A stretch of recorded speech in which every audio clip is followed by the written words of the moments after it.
This is my third and final post-lab alum video. As you can see, the alum crystals have grown significantly since a couple weeks ago. The crystals still appear to be clear and have sharp edges. The crystals now appear to be clumping together on the outer rim of the vial. Now, some environmental changes that could affect the growth of my crystal include the temperature of my room, because it could affect the rate of evaporation of the water and the solubility of alum within the solution, and this will affect both the size of my crystals as well as the quality of my crystals. Now, to form one large crystal, a similar procedure to the one conducted in lab could be applied. First, a supersaturated solution of alum would be created. This solution would be allowed to sit undisturbed until many small crystals start to grow inside of it. When the crystals have grown to be very large, extract single crystals inside the solution. These crystals are known as seeds. These crystals will be placed in a new supersaturated solution as a seed. It will be attached to a string or a fishing line, which will allow it to be suspended in the solution. The water should be allowed to evaporate slowly, and when it does, the alum solid has to come out of the solution and it will attach onto the seed that we have placed in the solution. This will create one very large crystal inside the solution.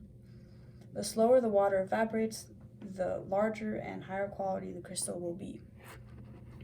Now, this is different to the crystal that the results that I have obtained, as well as the procedure used in lab, because obviously we did not use a seed to grow these alum crystals, which is why they have dispersed throughout the solution.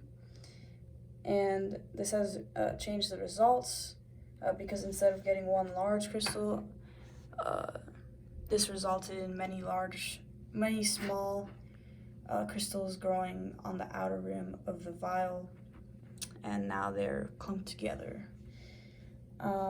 So as stated on Canvas, despacing is very important to recognize the structural arrangements of atoms, and this can be discovered using X-ray diffraction. So X-ray diffraction helps scientists to understand the structural arrangements of atoms inside a crystal by discovering how far apart the atoms are from each other, as well as where they are. Crystals have an atomic pattern, which is constantly repeating in every direction. This characteristic affects how the crystal interacts with light, and this interaction can be manipulated and measured to find the arrangement of the atoms in a crystal structure. So this is the calculation of the peak intensity on the graph. This is Bragg's equation, and from the peak on the graph, 2 theta was estimated to be 20.8 degrees. So theta will be 10.4 degrees. Now this is the rearranged equation of the equation seen up here, Bragg's equation. And n is assumed to be 1 times the wavelength, which is 0.15418.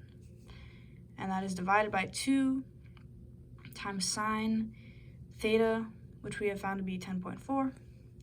And this gets us a D spacing of 0.427 nanometers.